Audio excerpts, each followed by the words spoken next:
Hey guys, welcome to another Thursday weekly Aksys stream. My name is Sammy, and today we have something very, very special. I should say, by the way, this is pre-recorded, so no, you just follow along with us as we do a very, very cool thing today. We actually have the composer of our upcoming fighting game, Blazing Strike, Jonathan Fobbs, on here with us today for an interview, and we're here to just talk about ourselves, games, music, and anything else that comes along the way. So, Jonathan Fobbs, thank you for joining me today. Hey, thanks for having me. Yeah, and I appreciate it. As a fighting game fan, this is a very unique opportunity for me. I have a load of questions for you, but first off, I want to start with if an introduction from yourself. Sure, I'm Jonathan. I am the composer on Blazing Strike. Uh, I made every bit of music from top to bottom. I also worked really closely with Mark, the director on the game, Hmm. with the sound effects, and also we were in the trenches together on all of the voiceover for it. So from beginning to end, all of the sound I touched to some degree for my part.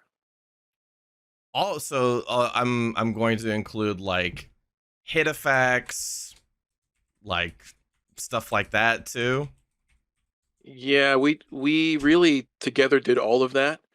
And the scripting for what voiceover would say, and I mean, going out and auditioning all the voice actors, and then working really closely with some amazing talent, and also even crafting the way that was, because that's very musical in fighting games. I know this is a little early for a tangent, but I guess this is why we're here, right? Right. So, um, voiceovers in fighting games, at least the way that we were approaching it Hmm. in the era that we're respecting, is very melodic. It's very musical and rhythmic, and so it's kind of a logical extension that the vocal cues that end up being in the game when they're saying their special attacks, for example, are really a compliment to the soundtrack.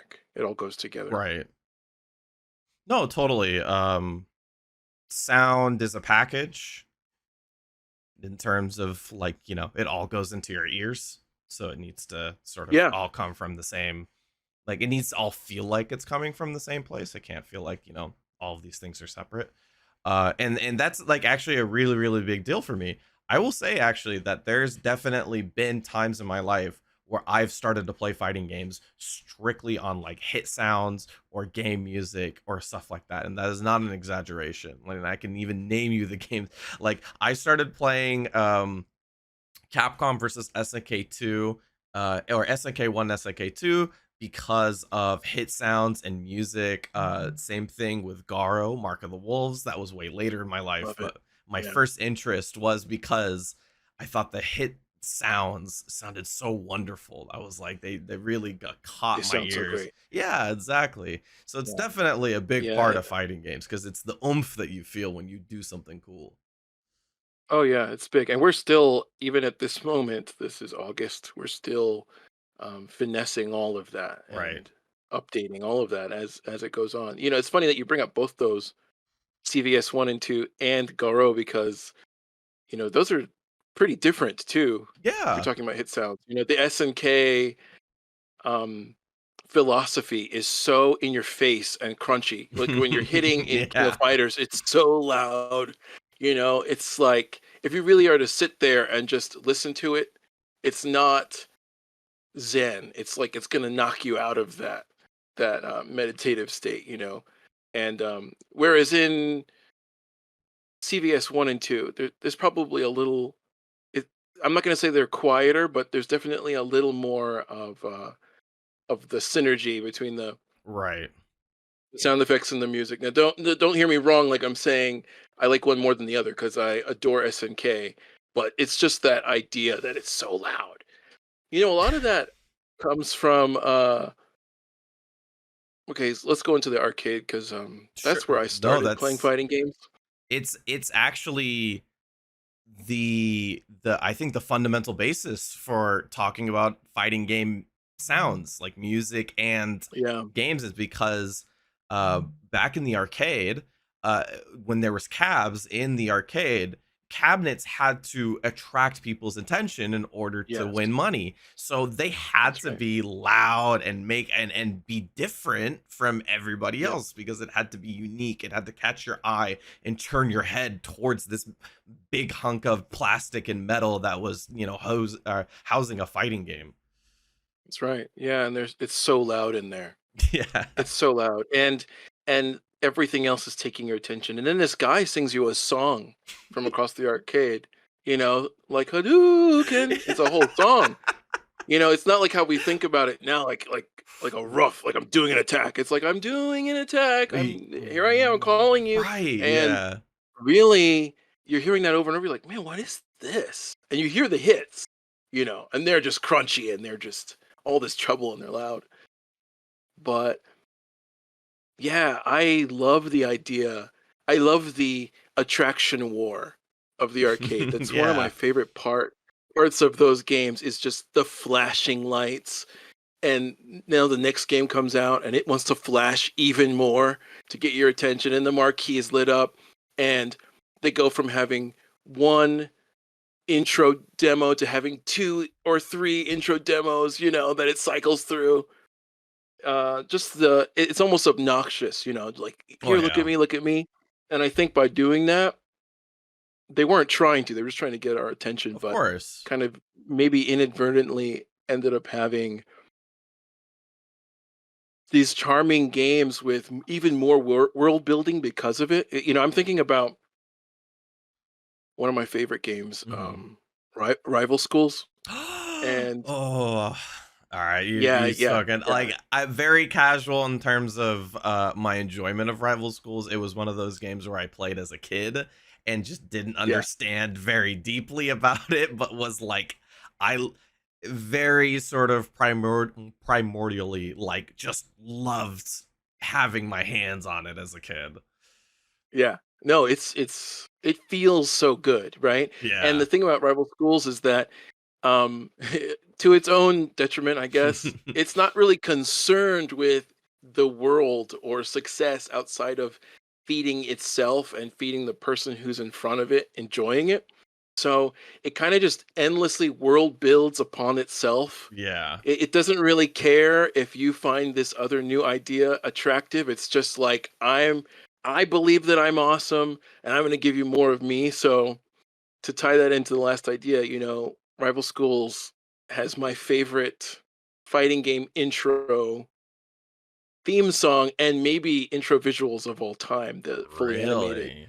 one. And then at the end of it, all the characters shout out the title and it shows the title, Rival Schools. And of course, if you Yeah. leave it there, then it goes to a different intro, an alternative intro demo, which at the time Capcom was obsessed with doing, and it'll be something that it's the free one, it's the cheap one. It's not as beautifully animated. They'll just kind of throw together a bunch of. It's like a slideshow, and then at the end, in the Rival Schools version of this, at the end of this slideshow with a alternate theme song, they'll put the two characters.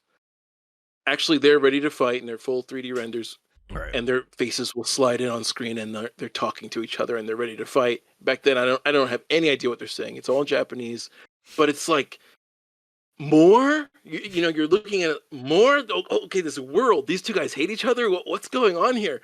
Um and just that idea that it's showing you it's like you're looking at the horizon of an entire world, you know? Right.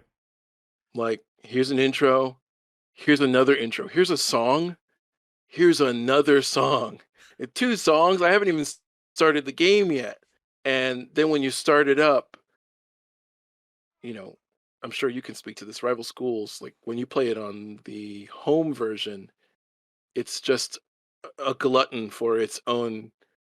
I guess we'd call it content nowadays, but Yeah. I feel like it's world building. It puts things in. It doesn't care if they. It puts things in regardless of if it adds to the fighting, so to speak. It's Oh, like yeah. here you're in the nurse's office because, or you are playing this sport because, and then when you fight, maybe it's just me. I'm sure there are others. It Mm. adds to it for me because I No, like lore. totally. You know, I don't usually start playing fighting games from lore, but the more you play something like that game, it's like it reaches a point where, and maybe this is just my journey. At first, you're just playing the game obsessively, and Mhm. you live there.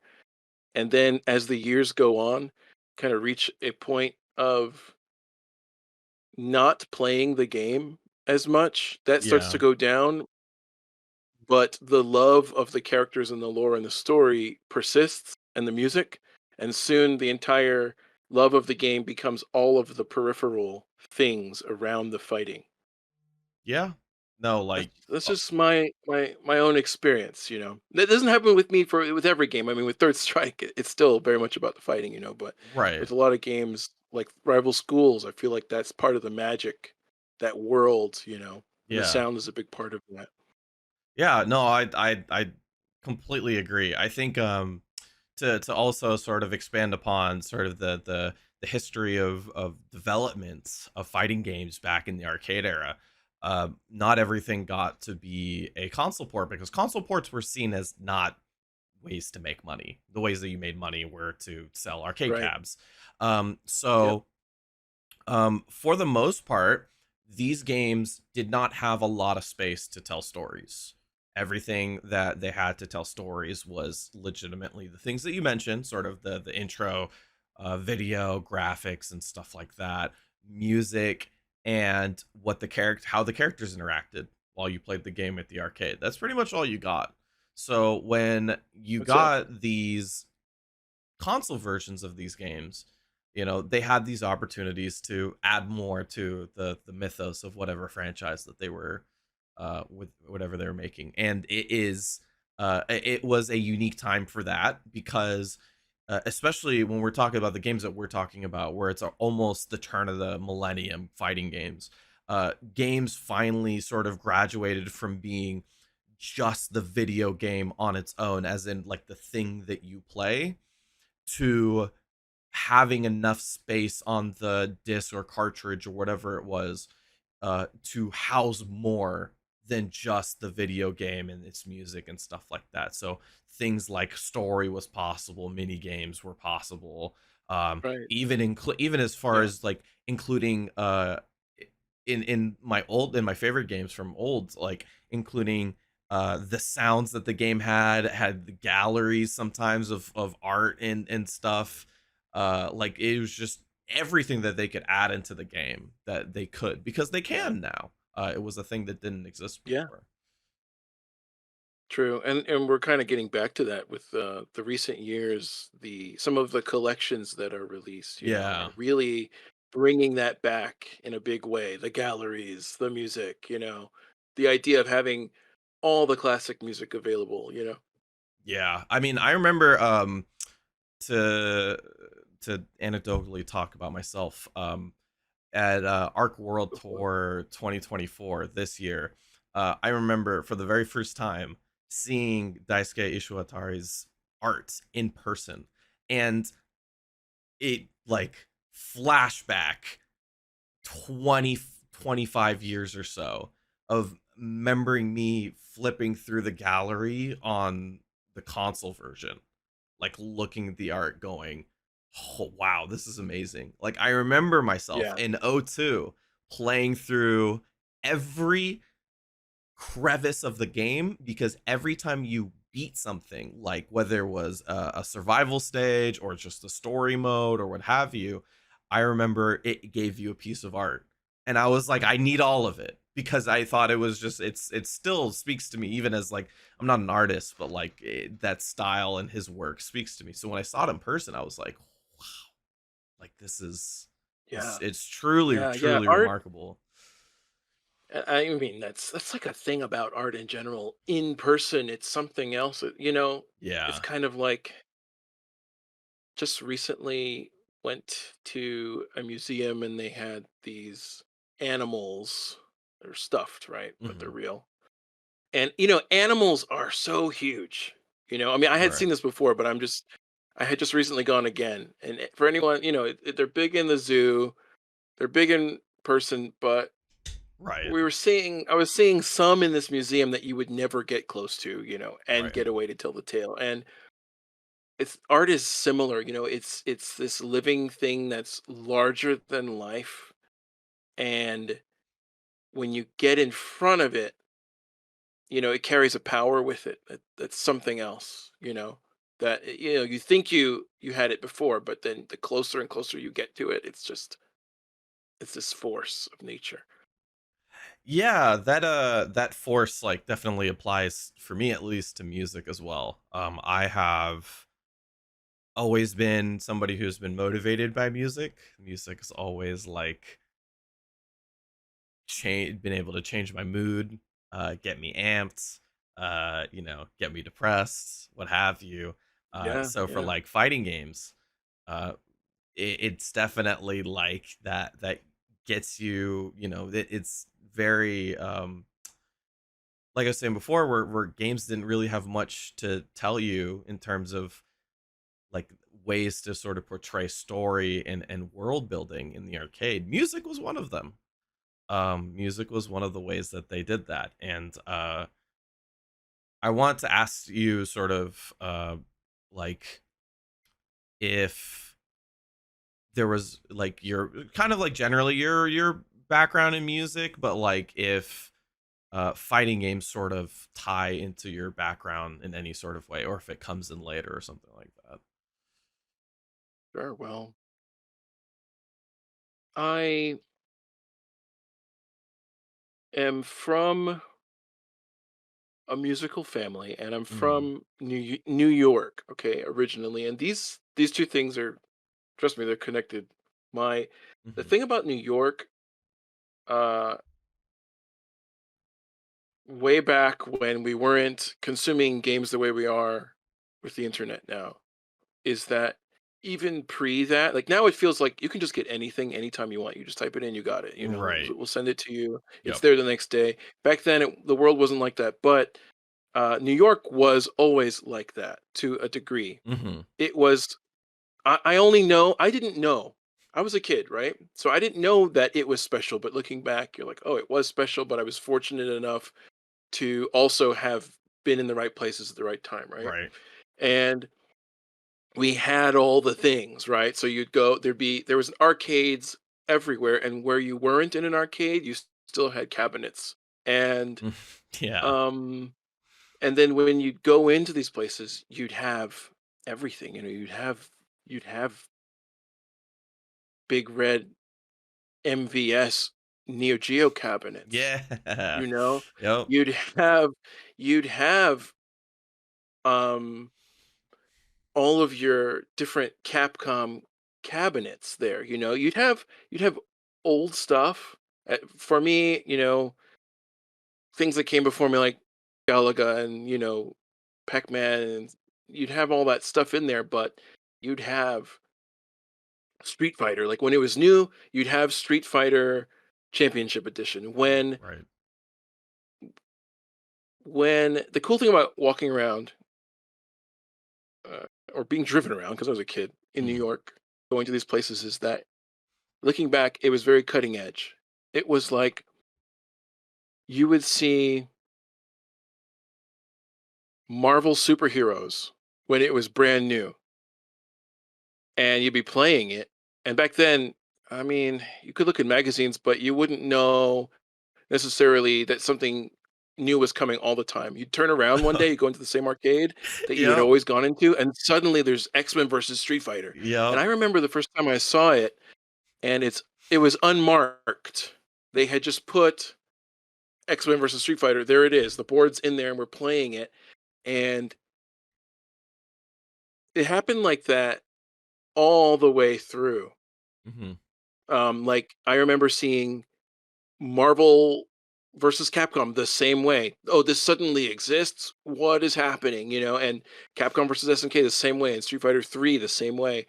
And so this is the first half of that question, where you Yeah. said, is my music history really tied to games, or is there something else and it came before that?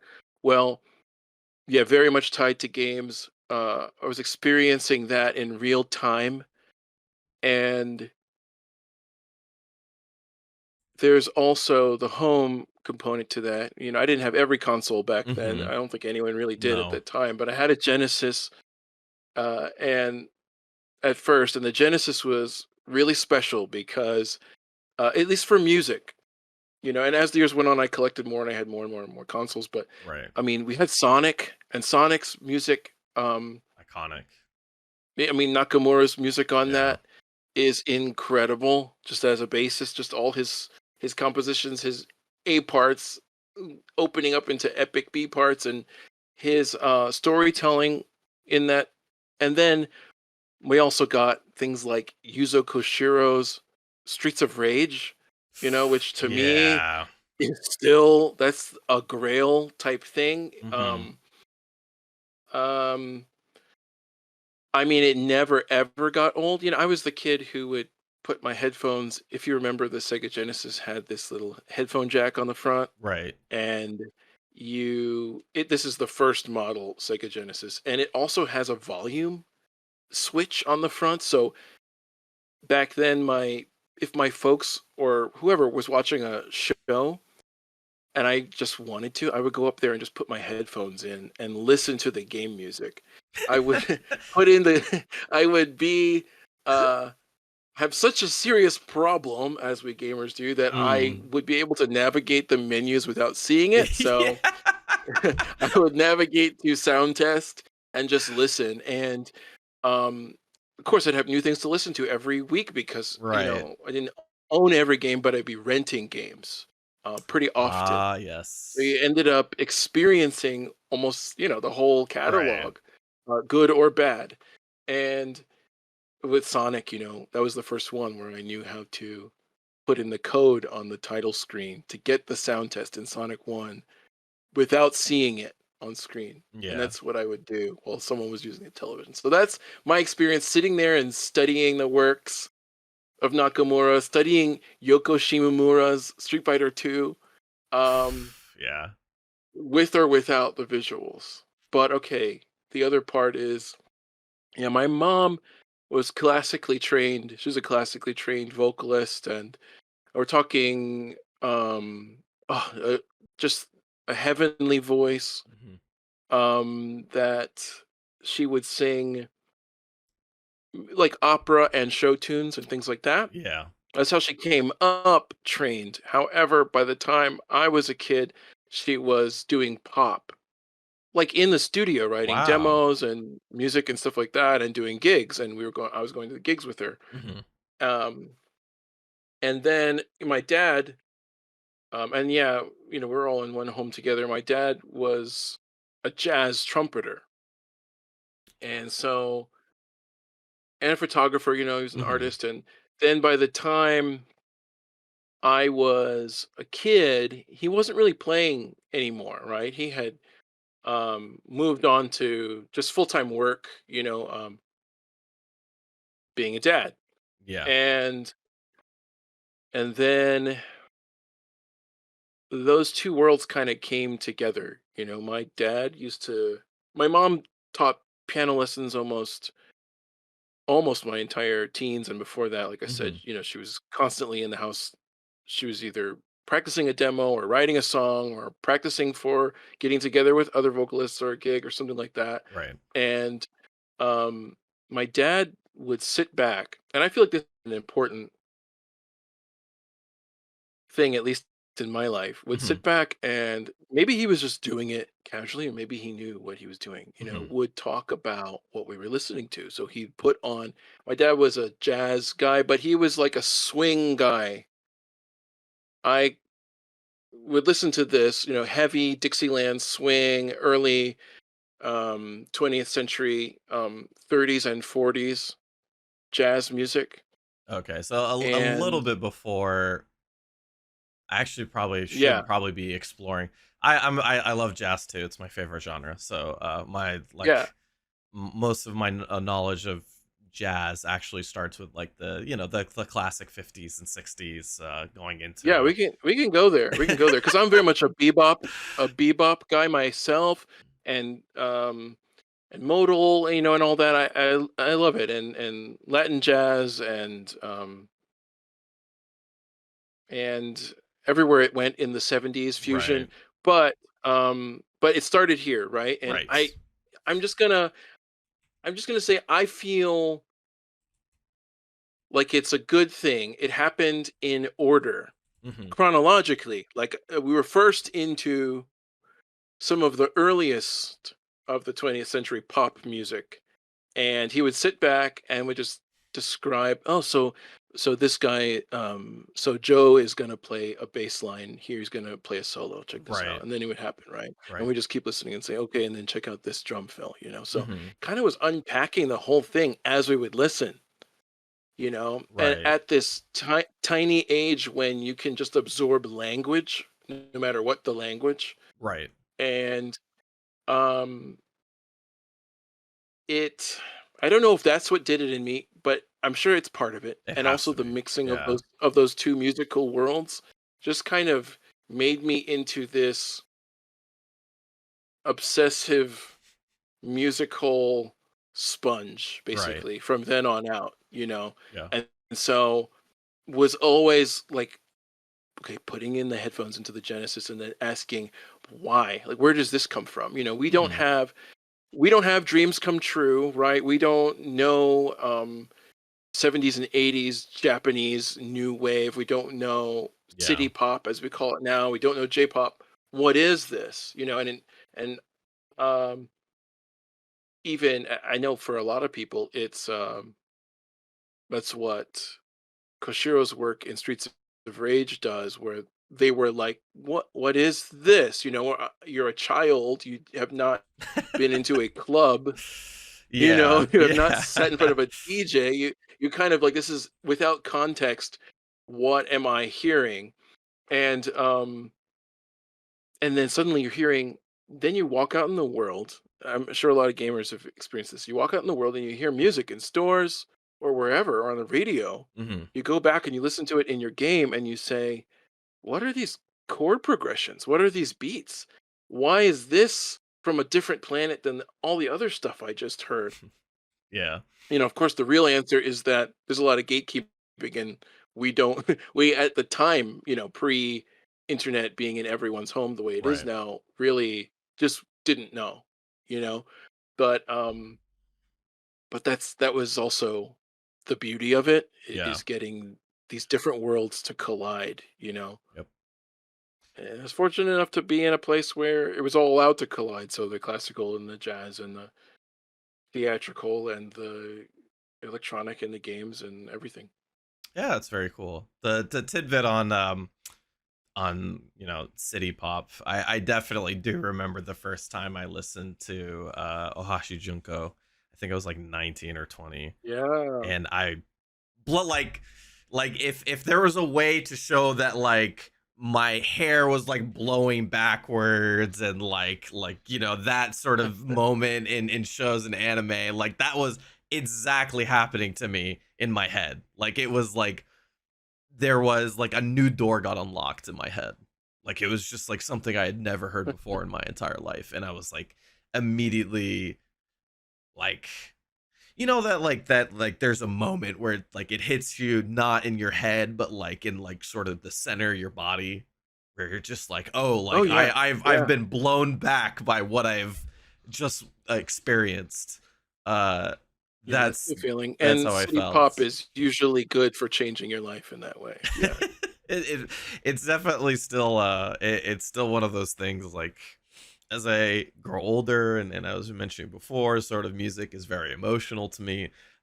It's and it has the ability to change my emotions from day to day. Like it's the thing Yeah. I've gone back to before to be like, I need to pick me up, and I just throw on some Maria Takaguchi or some Henri or something like that. Like just something from Yeah. yeah, just my the good stuff.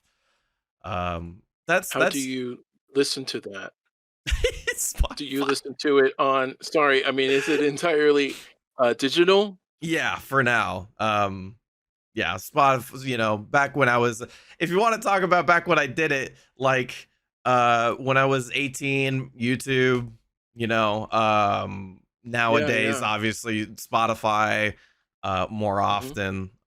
But yeah, that weird time of unrestricted internet where anything just got posted online, and Oh, yeah, I loved sometimes it. that was like, you know, things from across the ocean. Like, and you just Yeah, it you was a great time. It's hard to even explain how much it's changed, but it was such a good time, it really early was. 2000s Yeah. for discovering art and music. Just, untethered, free flow, crossing hands across countries. And it's hard to describe because it's like we don't know what we don't know, Yeah. you know? So you think you've heard a lot, and then suddenly someone's introducing you to something else, and you're like, "What? And this is 80 years old, and it's this awesome?" Yeah. Yeah, That's exactly how I felt with jazz. Because I grew up on my dad's music. I grew up on old school, United States rock, English rock.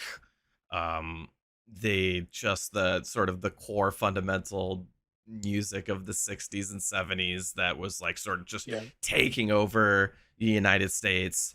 And I didn't really escape that gravity up until I was like 18 or 19, and you can definitely attribute a large part of that to the internet. Like when I was 13, I was like listening to new stuff. I was listening more alternative. sure. I think that's like a little bit natural. The radio also helped. That was still a Yeah, thing I that think so. people did at Oh, the yeah, time. yeah, that was big. That was big. And like you said, once you get into the pull of rock's gravity, Yeah. you're not really going anywhere for a little while. You're gonna spend the required amount of years, stuck in its pull, just kinda until you just Kind of hit the exhaust bottom of it. that whirlpool, you Yeah. know? Yeah, Yeah. And for and for I'm better or for someone who worse. what, go ahead. Sorry, so I just mean for better or for worse, right? Like there's only so much of that, as you mentioned before, like there's only so much of that that got popular. We don't know how much Yeah, or how hard it is to get the stuff that wasn't popular. Some of it might be amazing. How many wonderful artists do we learn of years in advance after they're done with their work? yeah, So it's like but yeah, so my transition, I should say, from rock was like going into ska, which is kind of the middle ground between yeah, rock and jazz and punk. And I um started just like there was this thing in my head. I never had anybody in my life um who held my hand through music. My dad just played music. mm. um so He played it, but he didn't really talk to you he about it. didn't talk about he wasn't musically interested. It was one of those things where he just like likes music. He just listens to it. Okay. Um but there was that moment when I started listening to ska where I went, what is this other sound with Yeah, the and you don't guitar? really need anyone to explain ska to you. Ska is a lot of those. Yeah. There's like we said, the gravity of rock of its many subgenres. You don't really need help with it. You know, Yeah. it just grips you and it teaches you about. Suddenly, at least for whatever time you're obsessed with it, you have now learned music to some degree, to some extent. You know. Yeah. So then I listen to this new genre. I go, what is this new sound I've never heard of? Uh and then like I go back and is this weird like, oh, I've always loved jazz. I didn't know it. I've always had these tracks like off of different bands like the Red Hot Chili Peppers. They would throw in like a trumpet every now and then, and I used to love Yeah. those tracks, and I didn't know why.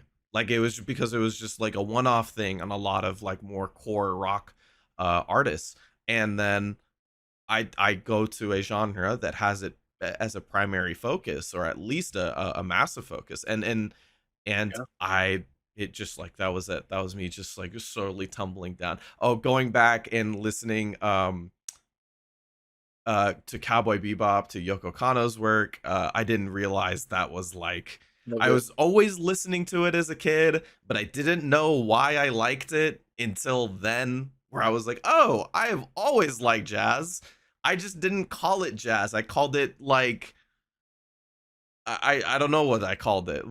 I probably just called it Cowboy Bebop's original soundtrack, but Yeah. like, And jazz is so vast, like yeah, rock. It becomes the thing that, I guess it's probably too much to say it, but I'll just say I'm kind of a believer that there's at least one song in every genre that someone would like or love. It's just a matter of will they yeah, ever find it or be shown it, yeah, because these genres are so huge. I know I'm using the word genre just to kind of simplify that. I right. mean, but even though I've used it a lot, I feel like music is much more fluid than that, than what a genre is. That's more how we categorize it so that we can get it to the listener. But I think to a music certain in itself, it degree, just kind of flows. yeah, to a certain degree, I think like the labels as we understand them are necessary for the conversation to a degree. Like we have to Sure, call they're it great for something, conversation. Yeah, right? getting it to the end user, Yeah. perfect. Yeah. Selling it, really important. Yeah, Yeah. exactly. So it's like to a degree, like I totally agree with you. Like art's always been fluid. It's not it doesn't have these sort of boxes that everything gets set into, or if they're boxes, they're all overlapping on one another. So it's one of those things where you just have to sort of make some sort of concessions when you're talking about it, because you can't say that, Sure. everything is all of the stuff all the time, otherwise we're not having a conversation. But like yeah, so for jazz specifically, like I started going back into it and went backwards and started listening to, obviously the classics like, John Coltrane and Bill Evans, Art Blakely, and from there Yeah, that's great. I'm listening to way more modern things like just my absolute massive fall into a hole into a Japanese fusion jazz band called Soil and Pimp Sessions that I have just Yeah, I they're incredible. I have They're not good. I'm glad you've heard of them because I have not fallen Yeah. out Oh, of for this. real. I have some of their records. Yeah. I have just not I have been listening to their work for like I think 3 or 4 years now, and I have not, again, I've not escaped that gravity, not once. Every still to this day I just like, at least every time I go into the car, I have to listen to a track. I have to like, yeah. So Yeah, no, they're gigantic, and I they got me into, well, I don't, maybe I shouldn't credit them with getting me into more acid jazz, but mm. that was probably Sheena Ringo who got me into that. But Ooh, yeah, uh she's wonderful. but yeah, definitely. Yeah, that's, you see, if we talk about Sheena, that's going to be a whole conversation. That's an hour for me. That's a different hour. But definitely Soil and Pimp Sessions awesome. And Yeah. they've collaborated before, and it Yes, was they really good. have, and I love that. I love their tracks together. I so actually like to keep it from like going off into a whole separate category, we can go back to sort of talking about how Blazing Strike specifically, how you went about working on the music for Blazing Strike. So to ask sort of the first question, um Yeah. was this the first time that you've worked on a fighting game original soundtrack? This is the first fighting game. Yes. Okay. I had done other games, um, all of which either are now out of print or did not get released or don't exist for different reasons because that's Hmm. just the nature of Yep. the game machine. Yep. So okay, cool. Then I have as sort of a music layperson, someone who just enjoys it. I have a lot of questions, but the first thing I wanted to ask you, it was there anything unique or interesting that you learned about making fighting game music that was different from how you've done either other games or just other music in general? Okay, honestly, Hmm. I spent my whole life. I feel like I lived my whole life to make fighting game music. That's awesome. I I feel like I was born for it. I feel like I was making fighting game music always and Hmm. had to like that was always my one of my natural positions to rest in, you know. Right. So yeah, it came naturally. I mean, in that way that it was like, okay, I'm ready. This is it. This is Right. me. Hmm. But um yeah, there's a lot to learn. There's a lot of questions to ask. There's questions that are just there's a lot of minutia like how long are the rounds in each match? I know that's kind of a boring, No, no, no. You're but how long is this little spot when they both say hi and then the other guy says hi and then they right. say round one, and all that stuff matters in Hmm. crafting it. And so there was a lot of that before. And Mark has a really definite vision, right? That Hmm. this is like if there was never a fighting game Dark Ages and we just continued, or at some point in the late 90s to early 2000s, this came out, you know. Right. I don't know, this is the next Thomas Wave game or something.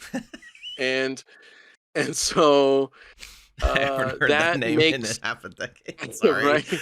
So that makes a lot of decisions kind of start to fall into place. A Right. lot of exclusions.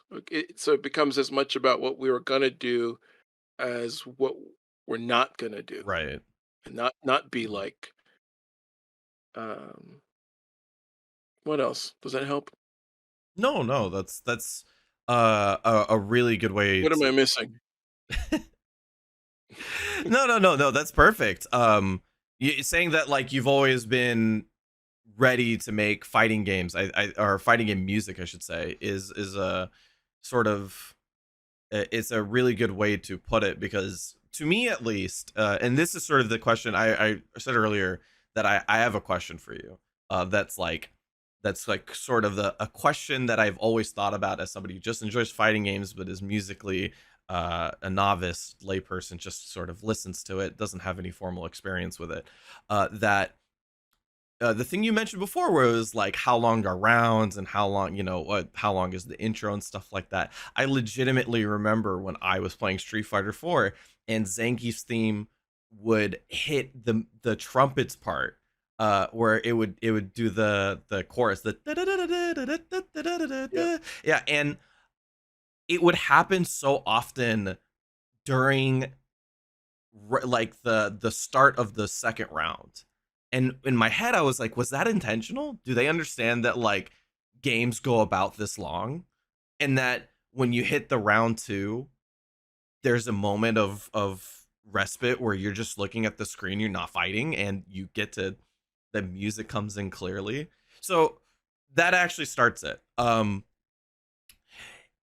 You can call me crazy. I have to ask this because I'm in a very unique position of asking somebody who has composed a fighting game soundtrack. Go for it. The To me in my head, the way that fighting games had to sort of construct music has a lot of constraints to it It does. because weirdly enough, the majority of it in game while you're playing is not listened to because you're That's right. focused on the game. So it has to, in the beginning, when you're not playing the game, or towards the beginning of a round when you start playing, catch your ears in an exciting and fun way. and That's then right. not take up too much of your brain space afterwards. That's right. Okay. Yeah, As long as that doesn't sound crazy. That no, was it's not crazy at all. So let's just okay. talk about like one example. We've talked about a lot of past games, right? Right. Both from different companies. Okay, so let's just talk about one we could probably all agree on, right? So I mean, what you say that you're not musical, but music appreciation is also important. And I assumed that whoever played Street Fighter EX plus Alpha played Garnet Sky or Strange Sunset rather, and just fell in love. There was the same feeling that you feel when you meet a human being and you fall in love with them.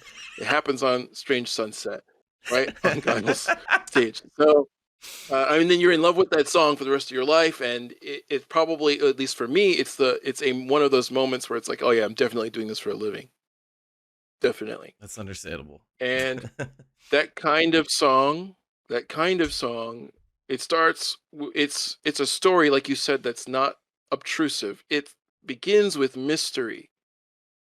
It Mhm. begins with, okay, here's the promise of something exciting, and then it opens up into improvisation, that song in particular, Yeah. which gives you room to do whatever you feel without it telling you what to do.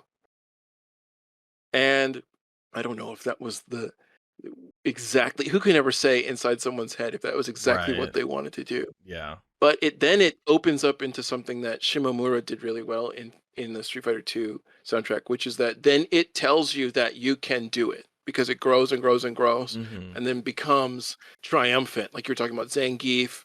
By the time you get later into this match, round 2 or so, it is now telling you, no matter which side of the screen you're on, you can do this.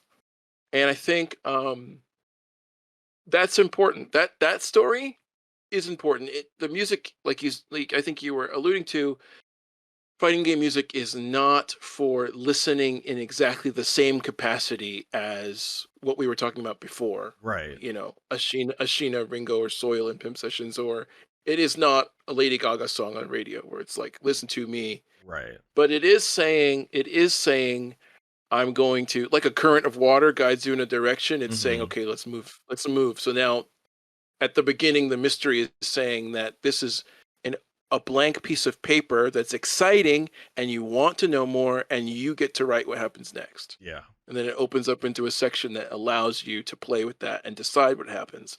And then as it gets deep into it, it needs to let you know, okay, I let you play around, but now it's very serious, and you can do this, and you got to press in, Yeah. and go hard, and like let's do this, Right. Yeah.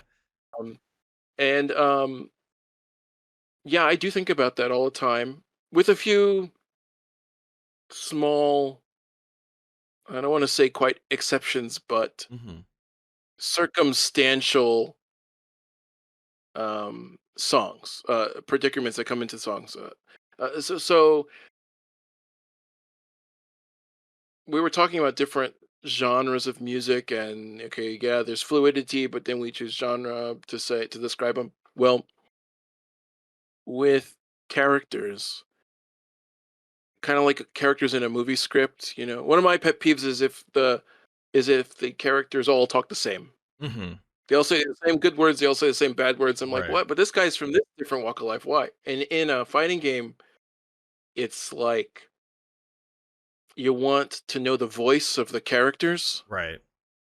where they come from. So you're gonna tell that story of mystery and then crafting your own destiny and then triumph through the song, but you're gonna do it from a different place, and for some people, for some characters, that is opening with the break beat. It just goes right into the trip hop and we're just doing it, Right. and then it grows, then the synths come in later and that's epic. But for some people it is that more mysterious open, we're looking at a waterfall Mhm. on a cliff type of sound. So it really is going at it character by character basis. Now, one difference from what you mentioned with Street Fighter 4 is that it was a definite decision here to make different arrangements for each song per round, Right. which you would recognize from Street Fighter 3, not Street Mhm. Fighter 4. In Third Strike, you play and you get a different remix. The song gets remixed for round 2 and then for round 3. Um, we have both that, but we also have desperation themes, which don't happen in the first round but happen later on. Right. Especially in the last round, in round 2 and 3, you can get these desperation themes, which is like a harkening back to Street Fighter 2 and other games that do that. So we have both of those going on. So the music, even though it's allowed to play in the same, it will keep the same world. Like, hey, you're hip hop guy or you're Mhm. jazz guy, right? Yeah. You're rock guy, and so it's playing. Here's this grunge. It's playing grunge, and then um, you basically have that song presented to you in these different arrangements that grow with the rounds, Mhm. and then they're also allowed to be dynamic. I think in a way that only video games let us be. Right. Like, hey, it's getting close to that time. We're playing the music has changed now because you could die at any moment. Right. Uh, yeah, No, that's the you know it's a great way to talk about how important the music is to sort of the emotions of a fighting game round, the excitement, the action. It's really cool that you talked about sort of like fitting in characters sort of into the music. I've always thought that one of the ways that old and this sort of technique has been passed along through generations and obviously has permeated through all of video games really, but fighting games, it was important, especially because it was a way for back during arcade days to tell the story for the characters, as we were mentioning before, and one of the ways was through music. Like a character's track was a great way to tell uh, the story behind them. I refer to Guilty Gear as the game that I started with, and the game that has a core focus to the music because of its developer, who is him yeah, himself a musician. And I just remember thinking about how, let's say, like Potemkin, the big grappler, has a very lumbering, slower sound. It's much deeper. The fast character Chip the ninja, is the song is very high pace. It's much more high pitched. You know, the characters, like the characters Kai and Dizzy have that are end up being a relationship later, have matching themes to them, yep. and that stuff to me was like the stuff that these it tells the story and tells the characters and stuff like that. um where is sort of the room to find that amongst what we were talking about earlier, like the ways to not necessarily, not because not every fighting game had character themes, some games had stage themes and stuff like that, but like Right. where is the where is the room to find the expressiveness of the video game itself within all of these constraints? Well, I think this comes from. I think that this question can be answered when thinking about music in general, Hmm. even outside of games. So this happens in rock and it happens in everything. But, we spoke about jazz earlier, and jazz is definitely guilty of becoming so self indulgent that it loses Yeah. an entry point.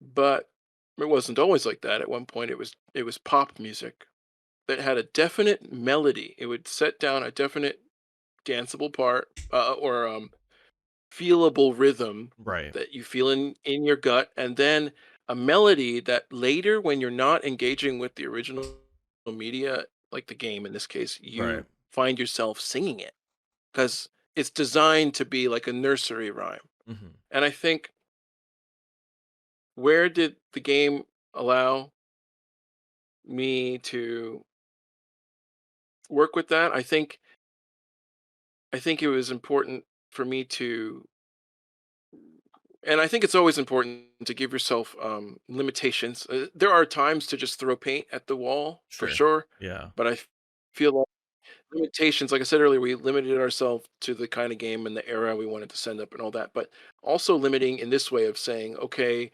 um, every song needs to have a melody Mhm. that, if you took away all of its components and it was not arranged and it was like the Game Boy version, or it was just Yeah. played on piano, Yep.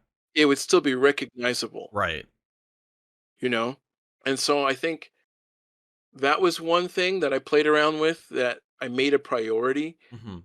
Also, just okay, does this song exist as something valuable removed from all its trappings, Right. you know? Um, so that was definitely something I thought about. And kind of also deciding, like you mentioned, characters in Guilty Gear, uh, and in other games this happens too, echoing each other's themes based on their relationships.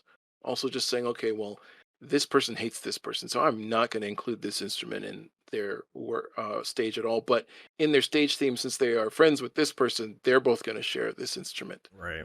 but not very obviously, but it's just in there, kind of limiting the kit for each one and saying, you get drums, but you don't get them from this.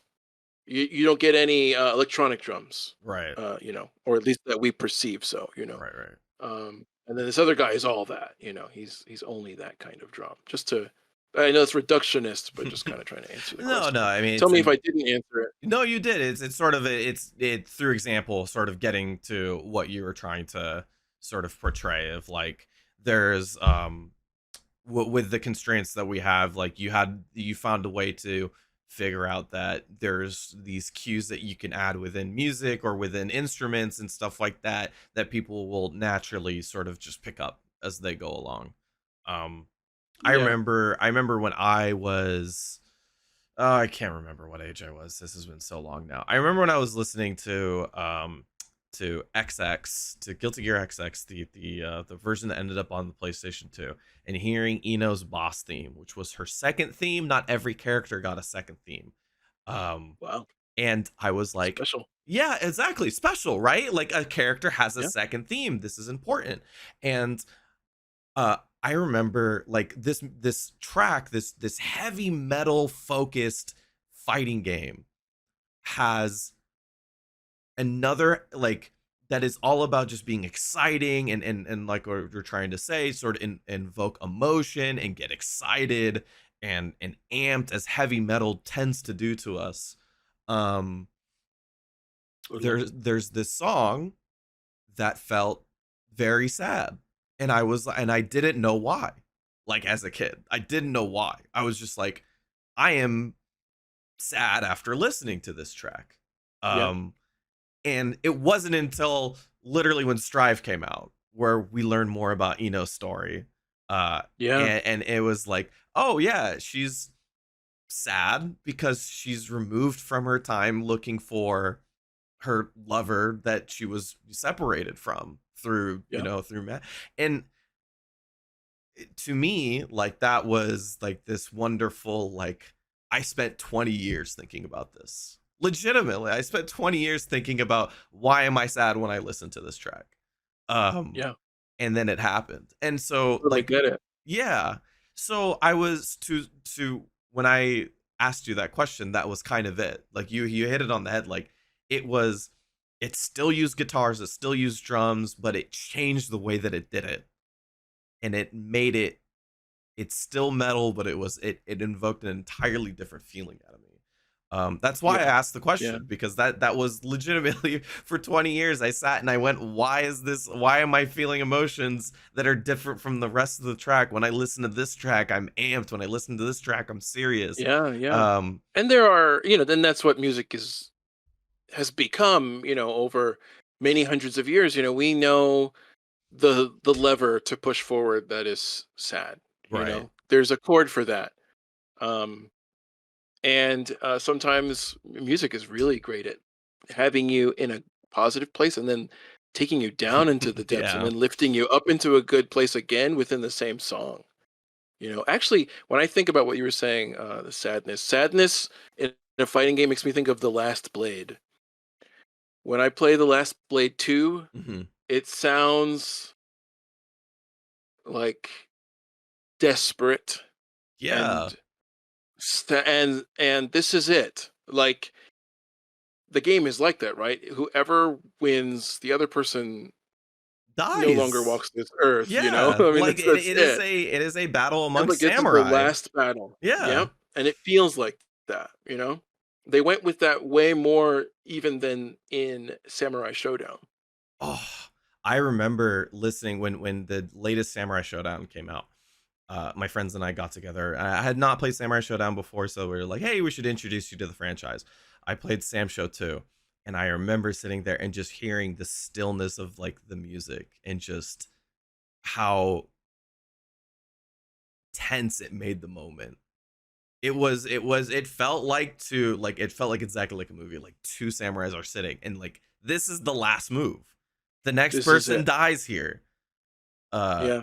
and I Yeah, it's that's beautiful. yeah, it's like that's Um, how a I have Go ahead. yeah, I was just thinking about how music can just do that. Like how much It does do that. I have yeah. my copy right here of Bushido Blade that I'm looking at, and you're giving me memory. Even though we're talking about the last blade in Samurai Showdown, it eventually all roads lead to Bushido Blade of that vibe, that feeling. This Yeah. is it. I'm gonna If I lose, no one's gonna find me out here in the snow. Yeah.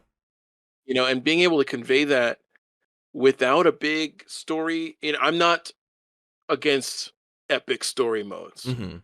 but being able to do that with such a limited palette is really great. I like it. Yeah, it's I think like when you look at the developers of fighting games who've stayed in it this entire time, you can always feel that sort of turn of the millennium arcade focus within their within their new games even. Like it's not as much and obviously they use the new tools that they have um but it's like this is so fundamental to how they made stuff, like how they learned to make a game. That you can't really remove all of it at the same time. Like it's just sort of core I and I innate. appreciated yeah, no, I appreciated when Masahiro Sakurai was talking about Smash, what's the new Ultimate, and Yeah. when he was talking about Terry Bogard and Yep. how that is his beginning, Hmm. really. He's coming up in the same time. I was there, and he's like, okay, this is he for him to unpack it. Yeah. I feel like that's important. It's not that anyone has to adopt his way of thinking, but just to share his piece and be like, this exists Yep. because of what it did, and it doesn't even have to be one to one. We get rid of pretzel motions, we'll make it, forward plus A Yeah. is a Yeah. smash attack. But here's the spirit that was imparted to me that I am now bringing into how Herbie and Yoshi do stuff. Yeah, how wild was it when we heard that for the first time? Because I remember it. It's one of the I think, in my opinion, to development of fighting games of the future. It was one of the most important moments of fighting games in a really long time. Because here is somebody who Smash that's or Smash in him general. saying that. Yeah, Smash in general is very very important to fighting games because it's always been the most accessible, partly because it's Nintendo and it's using Nintendo franchise characters that are very, very well known. Everybody loves them, so it's very easy to want to say you want to play Link in a fighting game, right? But to talk about how this journey for Smash, the one of the most iconic franchises of all time, uh had started with, you know, a traditional fighting game and wanting more people to play it.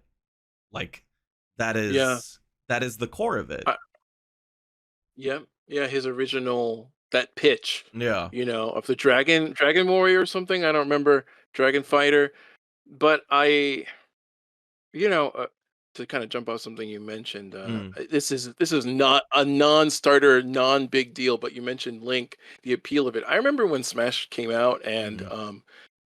everyone I ever met was like, "Is that Zelda?" And everybody Yeah. would see Samus and say, "That's Metroid." That's So just saying, like everything seems epic now, but back then those were deep cuts. I know that they had their following, but to the average person, they were right. selling it with Mario. They went and Donkey Kong. They went kind of deep with Link and Samus, believe it or not. This is just No, you're maybe, right. You're if I'm right. wrong, I'm wrong, but in my own personal experience, everyone I met, that's what they would say. And then they went just off the cliff of deep cut with the rest of the secret characters, of course. Yeah. They age well. They all age like wine. I guess, they had full uh, faith in the longevity and the richness of those characters. Because now you look back and you're like, of course, Ness, of course. But Which is crazy back then, he actually considering, didn't.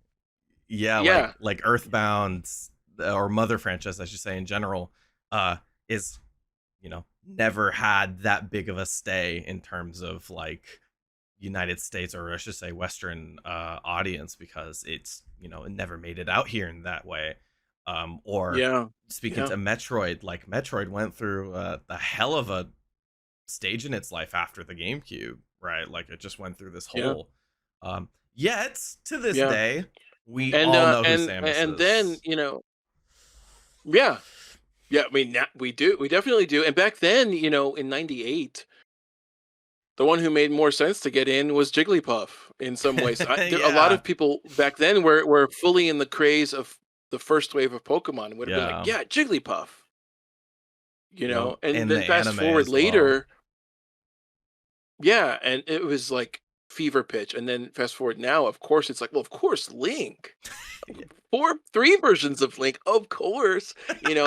Who's Terry? Who is that? Is that adult Pokemon trainer? I've heard everything, but if we could have a time capsule from when the first Smash came out, I think it would be different. The opinion, at least in Japan, in Sakurai's home, coming up with that, the same opinion would not have been had about Terry. It would have been like, of course, Terry, Yeah. of No, course. you're right. I You mean, know, to remove a few decades, these characters kind of like play musical chairs. they do. I also, you know, to talk about how, you know, Guilty Gear and Soul Bad Guy is also just another Terry. Um, like I it always thought, see, okay, hearing you say that is kind it of a relief. Because yeah, in the it's 90s, I true. was coming hardcore from SNK Yeah. into Guilty Gear. I played Guilty Gear X2. It was my first. And to me, it was just as a complete not knowing anything about it, Yeah. but being just bum rushed by its gorgeousness.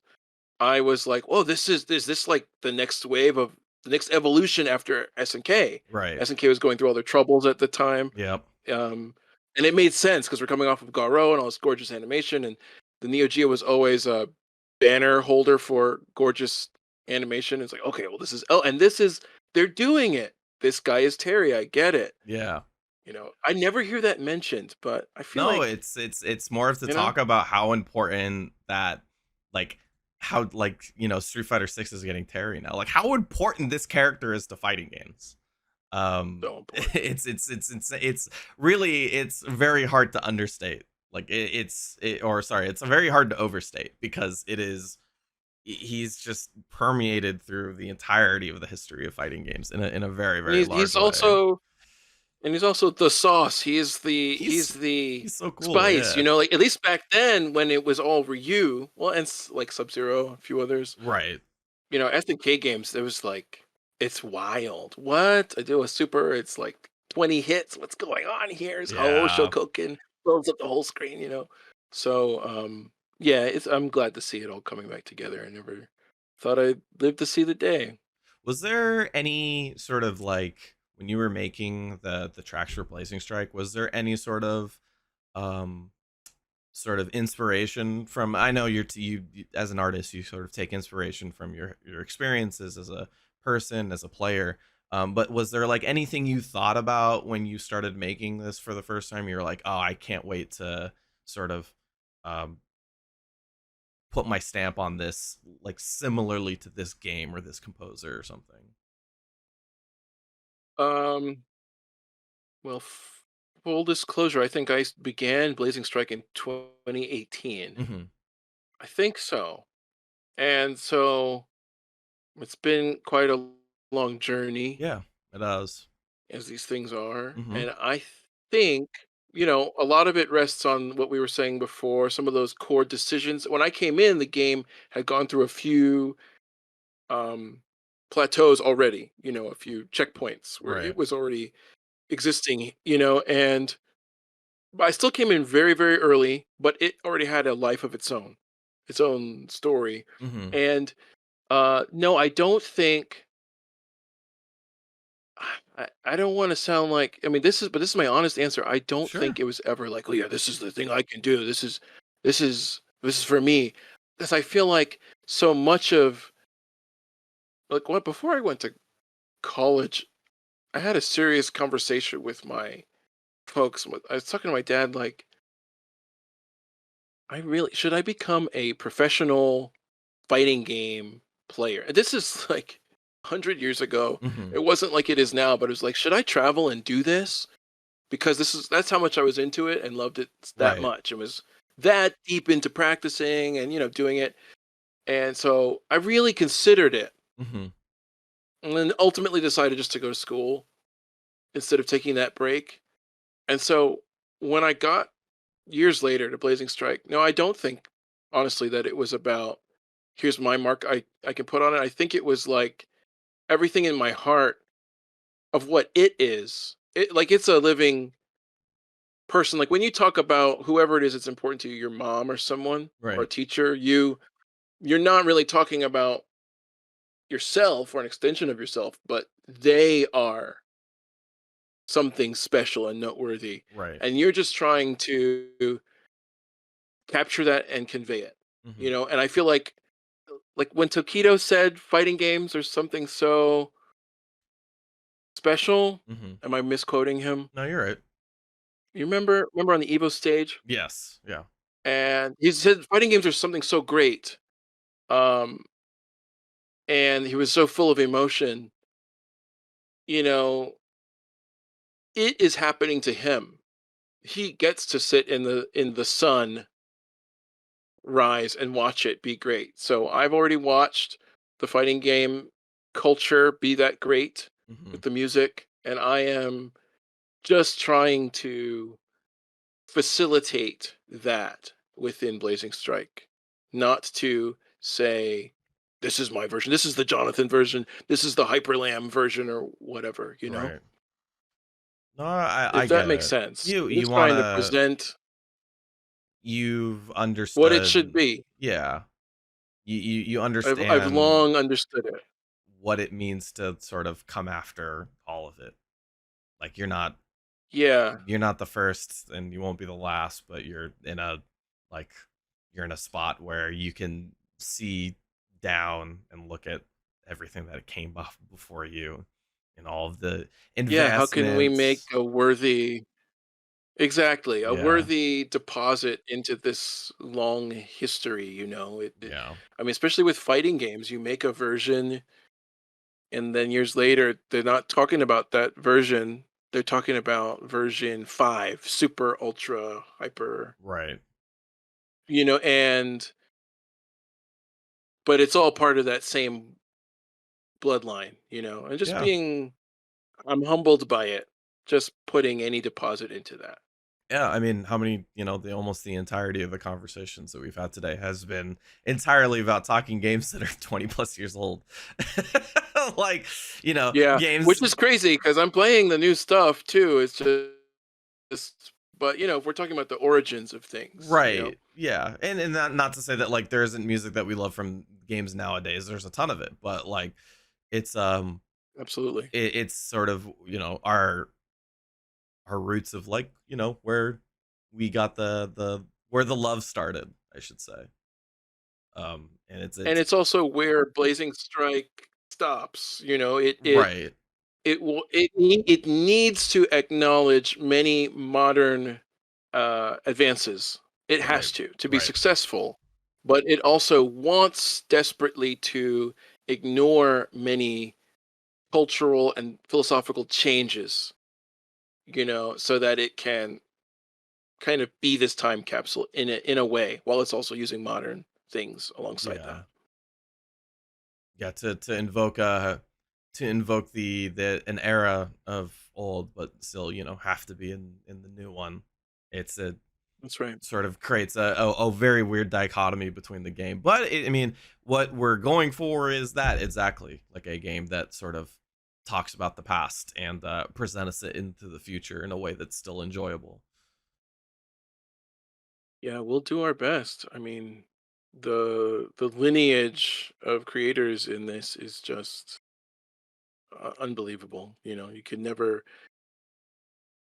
almost can't do better, but you can just at least do your best. Yeah, yeah. It's you know, to be sort of kind of where you're at too. It's like pretty cool that I'm working on a fighting game to a degree. I'm not in it, but I get Not bad, to, right? yeah, it's pretty darn cool, right? You spend your whole life doing it and Yeah, yeah, then not you're bad. here. um No complaints. yeah, I mean, I'm it's a definitely a weird world. I never thought I'd be here. All right. I did. Weirdly, Oh yeah. not out of hubris, but just No, that you was like like you that you was were the talking dream. about it. You were saying this is you were building you were waiting for this moment. Like, Yeah, at some point as a child, I was foolish enough, when you're that little blank slate and you're just like, that's what I'm gonna do.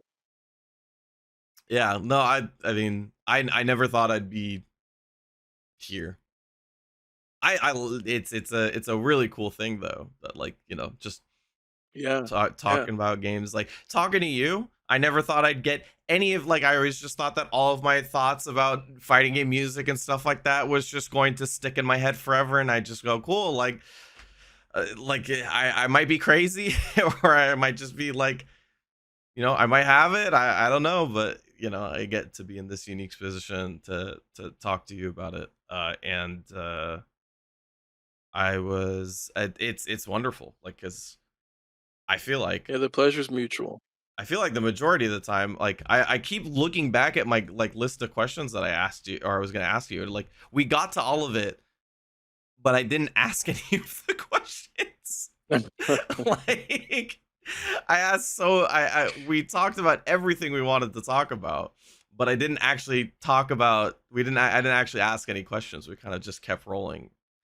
Um so I wanted to ask if there was anything you wanted to say about the game before we take off. Well, I hope everyone enjoys the game. We're doing our very best, as we have been over the last few years, with a literal skeleton crew. It's true. The rumors are true. It's Mark. Yeah, He's the guy. it's him. Blood, sweat, tears, and texts back and forth with me. Um, Lots of sacrifice, and all we claim to have done is do what we can do, and please look forward to it. Please look forward to it and enjoy it when it comes out for what it is. And uh, in the meantime, if you don't follow Mark, RareBreed Makes Games, make sure you do. If you don't follow me, Hyper Lamb, that's with a B at the end, Lamb, LAMB, because I make music all the time. even when the game's not out yet. So thanks I'm for listening and sticking around. I'm thankful to be in this spot. Thank you so much for talking to me because I uh got to just be a dork for like an hour and just talk about something that, like, with no experience and no formal training and no, just some dude who's just like listened to stuff his entire life, and then I got to talk about it for a while. So I'm privileged. Thank you so much for joining me, John. And yeah, should say that Blazing Strike will be out October 17th, various consoles, so please look forward to it, as well as to the soundtrack composed by Jonathan Fobbs here. And it's wonderful. I mean, to say that I've been listening to this for 3 years now. You've heard it Yeah, because we haven't all heard it at this current date, but you've heard it I've heard all of it, and it's every time in context. we've booted it up, and I'm telling you seriously, this is not hyperbole. Like, every other time we boot it up, we're like, damn, music's pretty good, huh? We're just sitting here, we just enjoy, like, because how many times does the music end up in the background because we start playing, we do something else, and we're just like, Yeah, man, music's great. And I really hope you guys enjoy it yeah, too. So thank you, John. that's kind. And yep, thank you guys for joining us.